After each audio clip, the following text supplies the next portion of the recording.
Break के बाद स्वागत है आपका। बैलेंस्ड फंड्स वो फंड्स हैं जो डेट और इक्विटी में बराबर अनुपात में निवेश करते हैं। बैलेंस्ड फंड्स के बारे में कुछ और जानकारी लेते हैं हमारी संवाददाता गरिमा दास की इस रिपोर्ट के जरिए।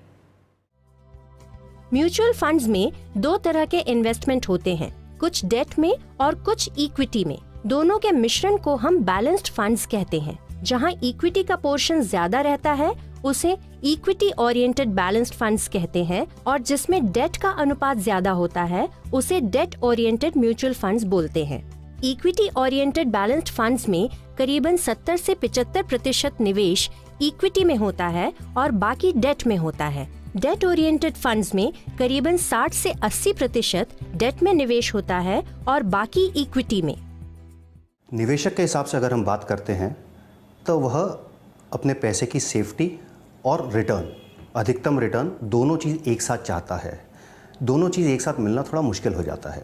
इसीलिए बैलेंस्ड फंड्स आए हैं जिनका उद्देश्य यही रहता है कि हम सेफ्टी के साथ कम से कम जोखिम लेके बेटर रिटर्न्स दे सकें, और इन्हीं चीज़ को मिला के एक डेट और इक्विटी का कॉम्बिनेशन बनाया है, ताकि हम डेट में हमको जोखिम कम रहता है, इक्विटी में जोखिम थोड़ा ज़्यादा रहता है, लेकिन इक्विटी में रिटर्न ज़्यादा रहते हैं। तो कम से कम जोखिम मैं डेट में डाल रहा हूँ और थोड़ा सा जोखिम लेके मैं इक्विटी में पैसा डाल के एक बेहतर रिटर्न देने की अपेक्षा रखता हूँ। काफ़ी निवेशक ऐसे होते हैं जो पैसे को इक्विटी फंड्स के अंदर नहीं डालना चाहते हैं। शायद उनका पास्ट एक्सपीरियंस ख़राब रहा हो, शायद इक्विटी से वो डरते हों, और कई निवेशक ऐसे होते हैं जो पहली बार मार्केट में आ रहे हैं।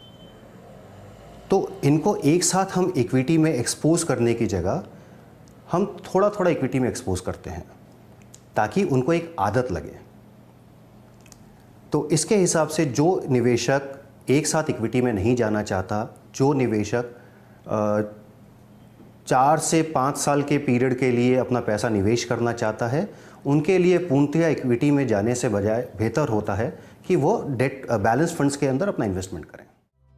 पिछले 5-10 सालों में डेट ओरिएंटेड बैलेंस्ड फंड्स ने करीबन 9 से 10% रिटर्न्स दिए हैं, जबकि इक्विटी बैलेंस्ड फंड्स ने 12 से 15%।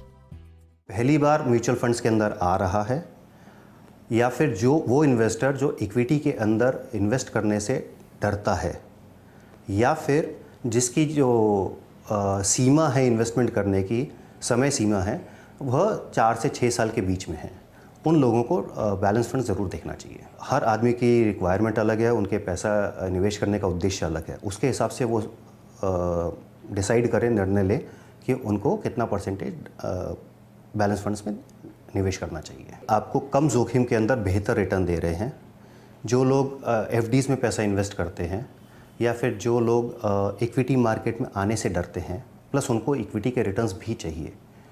तो उनके लिए ये एक अच्छा माध्यम बन जाता है, क्योंकि इक्विटी एक्सपोजर बहुत कम होता है। तो उनका जो पैसा या उनका मुद्दल जो टूटने का चांस होता है वो बहुत कम हो जाता है। तो इसके लिए बैलेंस फंड ज़रूर देखना चाहिए।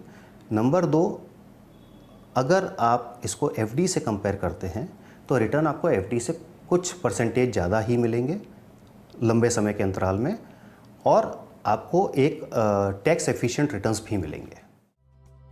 बैलेंस्ड फंड्स आपके पोर्टफोलियो में डाइवर्सिफिकेशन लाते हैं। बैलेंस्ड फंड्स के कई स्कीम्स उपलब्ध हैं। जानकारों का मानना है कि निवेशकों को अपनी रिस्क एपेटाइट अथवा जोखिम क्षमता को देखकर बैलेंस्ड फंड्स में निवेश करना चाहिए।